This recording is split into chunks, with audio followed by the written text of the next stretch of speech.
Gotta find something to do to keep yourself occupied.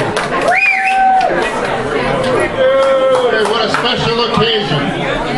What a very, very special occasion. And I hope somebody here has a camera to take a picture, because standing here looking at these faces, this is sort of the history of Sierra College, right before us, present and past. So, on behalf of Morgan and Pam, and let me start with mentioning the fact that today we have one current and two past presidents with us, starting with our host today, Morgan Lynn.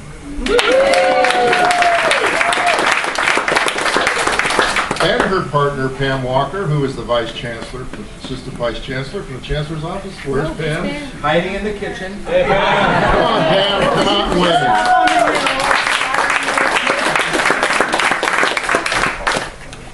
Sitting in the chair with his lovely bride next to him, Jerry Ango, who was president of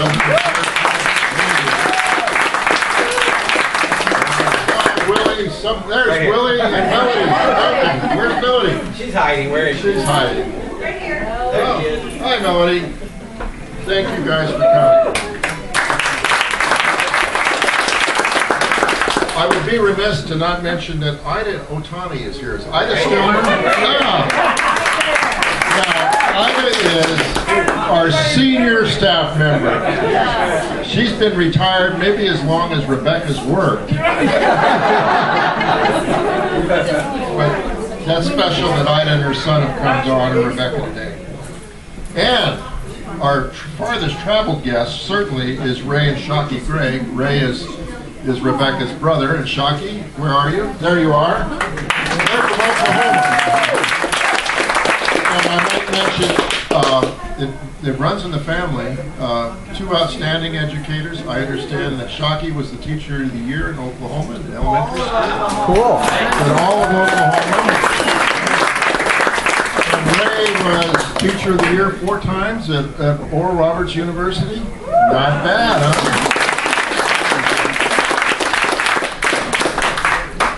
Well, to begin with, Randy Snook has prepared something special today, and it's about I understand, a 15-minute audio and visual and video. I knew they had a name for it. Here you go, Randy. Okay, so it's kind of fun to watch, I think, and so you might want to, get comfortable. It's a little under 15 minutes, but come gather around and enjoy and watch Rebecca over the years. The position that hired Randy was approved because I made a video. I was teaching at Nevada County on the day that they were going to make the presentation. I went in the night before and made a video talking to, a selfie to the video, hello. We need a photography teacher. I made the pitch to the video, then gave the film to Bill Suji, who played it to the group, and fortunately, they approved it, and we got Randy Snook.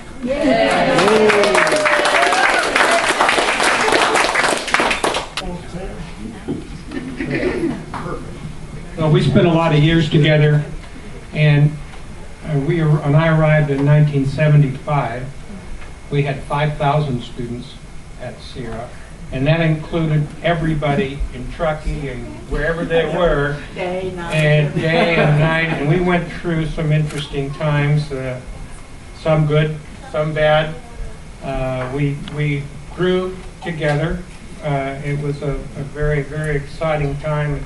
I feel very fortunate to have been there during that time. We had some really, really good times, and we had some really, really sad times. We reduced the college by 20% one period. Ida remembers that much better than many of us. It was a tough time. I wanted to move in with Ida and get across the street so I wouldn't get killed. But no, it was Rebecca's always been a good friend and a very special person in my life, and as I look around, it's really refreshing to me to see people that I've known over the years and have been a friend of hers and mine, and watched Sierra grow and grow and grow. I don't know how many students there are now, but every time I go by, there's less parking, and which was always a problem. But no, she's very, very special, and I feel very fortunate to have been invited to come today. And I hope whatever you do, all those projects, I have some of those in my garage still. I understand those, and I've been very fortunate to have worked with so many wonderful people at Sierra.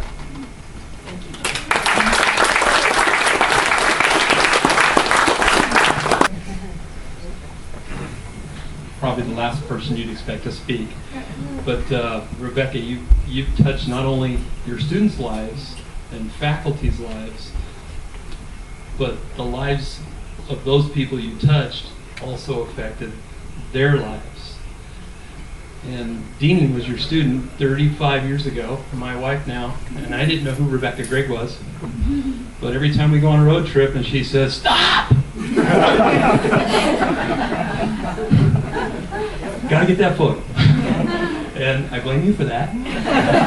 But some of the best times of my life, and it's because of you that happened. And I just wanted to say thank you. We love you.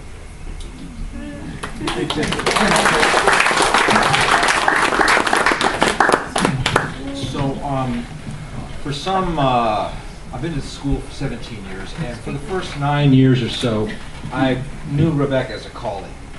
Then she asked me if I would co-teach with her in the our visual communications class, the 12 class, because she was going to retire in a couple of years. Now that was when she was turning 64. So anyway, what happened with this is that I had a chance to actually work with her, and we co-taught, where we worked together in the classroom all the time. And there were two really salient things about it. First of all, she was really good if I got going off in a path that she didn't really want to go and wanted to try and bring me back to the classroom, number one. And number two is that we would prepare the class and talk about what we were going to do, and then she'd walk into my office and say, "You know, on the way in, I had a really good idea." And so that day we would just go in and literally create on the spot, and we had such a dynamic, we could do it, and it was great. So thank you.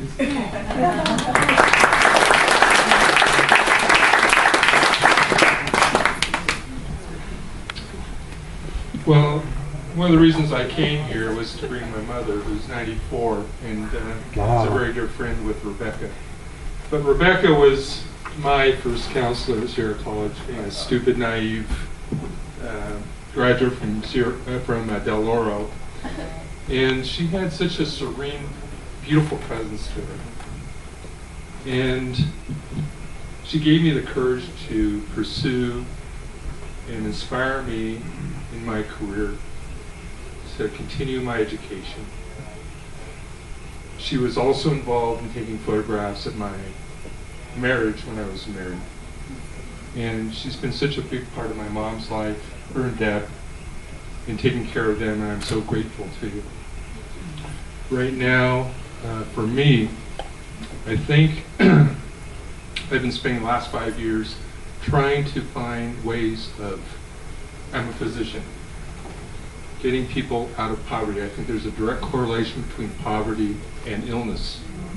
And it's all a mindset, it's all a belief pattern. And I've been spending my life, it's been the most meaningful work I've done in trying to get people out of poverty and improve their health. And a lot of that, I have to say, it's nice, I think, when you send these little salmon fledglings down the creek to the river, to the ocean, and get feedback on what happens to them. And I owe a lot of it to you, and all that you did in having me pass that on to other people. I think the best thing we can do is inspire other people to find their genuine self and to be the best that they can be. And you did that for me. I want to thank you for that.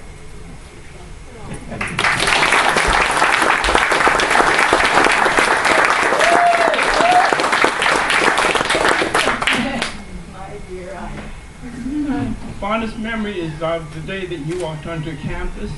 You were so young, half my age. And I found myself confiding in you, and you were so kind. And I was a bit on a reserve side. I still am. You wouldn't know it, but I am. But I used to tell you things that I would never think of telling you. No matter how kooky they were, you always responded so kindly and understanding. And I have such great respect for you for taking on that big project of standing guard. I hope all of you are familiar with that project because it was a big, big job, and I want to thank you for that.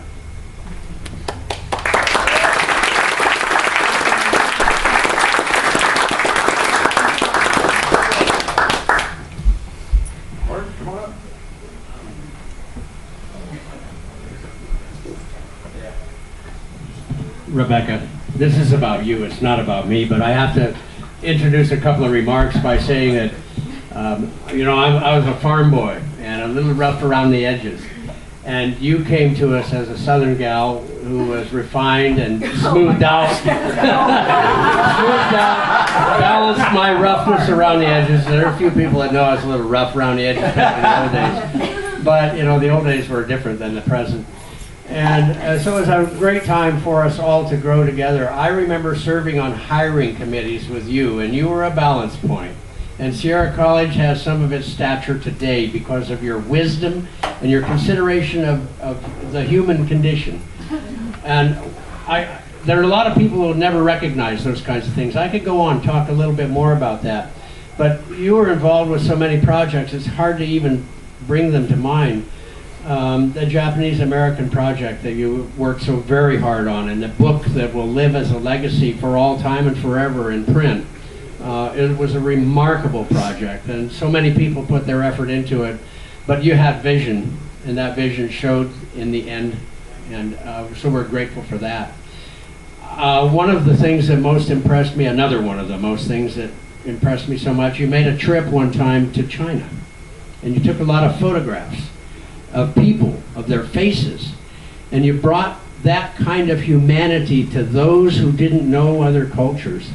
And it was a remarkable work. And I know nothing about, point and shoot. That's what I know about photography. And there's no balance in whatever I do. But you brought something to those of us who observed your work that was rare and will forever stay in my mind about how wonderful that was to be introduced to the people of China through just photography and through facial photography only. So it was wonderful. There were other photos too, I know that. Anyway, thank you so much. And Rebecca went from counseling to teaching. I went from teaching to counseling. and she was a mentor. I had a chance to listen to her, and I did listen to some of what Rebecca could share over the time, and I think it made me a better person. I'm so ever grateful for all the wisdom that was shared with me over the years at Sierra. Thank you.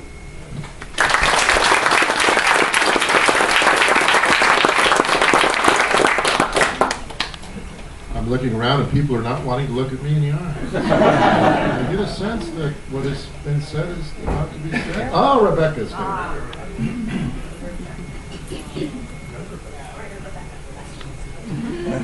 So I could go on at length about what a great colleague you are, what a wonderful friend you've been, your impact on Sierra College, but instead I will tell a short story. Okay, so I grew up in San Luis Obispo, and I was down there, that's 350 miles away. I was down there last weekend helping my mom out with some stuff. As I'm packing up, the son of the next door neighbor, and they've lived there for 50 years, like my mom has lived there for 50 years. And so he was a little bit older than me, so I didn't really know him growing up. He runs across the street, Becky, because that's what they call me there. And he said, I read in the paper your photography instructor retired. And I said, yeah, Rebecca Gregg. He said, I had her in 1983. And I just have to say, she was so amazing. She just had just the personality for that. She was so patient and so kind. And he said, she used to be a counselor. And so multiply that by that influence by 10,000, and that's the ripples. And so congratulations on a career well done. Well done.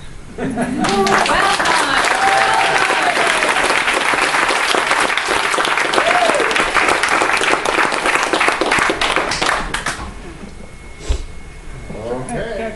Oh, James. I just got inspired. You did. Not perspired. I already did that. I met Rebecca when I was a brand new faculty member in 1988 at convocation. She came up to me to welcome me and say hi. And we had a conversation. I said, hi, I'm Rebecca Gregg. Welcome to campus. And welcome me to campus. And I felt this sort of instant kind of kinship kind of thing. By the way, I teach mathematics. Yeah. But I have a brother who's an artist and art teacher, and another brother's a jeweler, and so I kind of had those feelings. But anyways, she was so kind and generous and welcoming to me. Second convocation, photography and math teachers didn't like. Yeah, we all see each other every day. But the next convocation, same thing. Hi, James, how are you? And she remembered kind of what we talked about. She was like, where you come from, what were you trying to do? And she remembered and brought that back up, and it was, oh, yes. And we talked about what I had done that semester and what I was going to be going to, and all of a sudden now it's, I don't know, just she's always been so warm and kind, and like I said, just, all these years go by, and wow, I just was sitting over there thinking, okay, my next convocation, I'm gonna be seeking that out. I was doing. But the thing I wanted to share. Randy will be there. But the thing I wanted to share with you is she had done that to me through all the years, and always knew about my family and talked about all those different things and the personal things, and it just wasn't a business. Hi, how's the teaching going? I just always appreciated that and valued that. And I was thinking back, I've been doing this in the last maybe 10, 12 years, is unconsciously, I don't know, maybe you had that effect on me. I'm now suddenly, I see myself as the young new guy, but I'm not. Yeah. And I find myself going up to the new people and saying, hi, how are you? And having those conversations. I didn't think about that till I started thinking about how so I'm going to continue that, take that over and say, oh, you should meet this. Thank you so much, I appreciate that.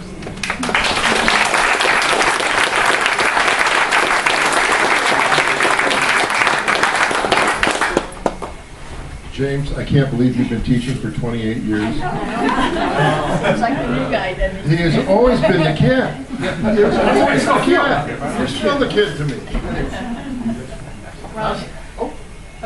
Do you have something to say? Deb? Deb? Oh, I think this is the capper. What? This is going to be the capper. Does anybody want to go before Deb? I'm gonna say one. Oh, Kathleen, you're going to tell a joke? Keep it clean. Keep it clean. I'm incapable of keeping it clean, you know that. It's not a feminist thing either.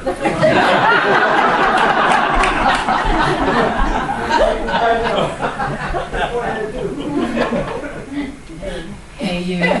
There are so many things I value about you, but one of them is that you are always willing to be straight at you with what you feel. And it's such a rare gift to have somebody give it to you straight, even though you may not like it, right? But do it with such sincerity and such openness. It's incredible. And I have always valued that, and I try to use it as my model. Try. But I'm going to really miss not having you down the hallway, for sure, right? And I think you are the 0.0 person at campus. So if you do the social net, right, you do a diagram of how people are connected on campus, you're the 0.0. Mm-hmm. That's right. Yeah, you're the nexus. And so it's exciting to see what's next, and it's at the same time, I'm going to miss you down the hall.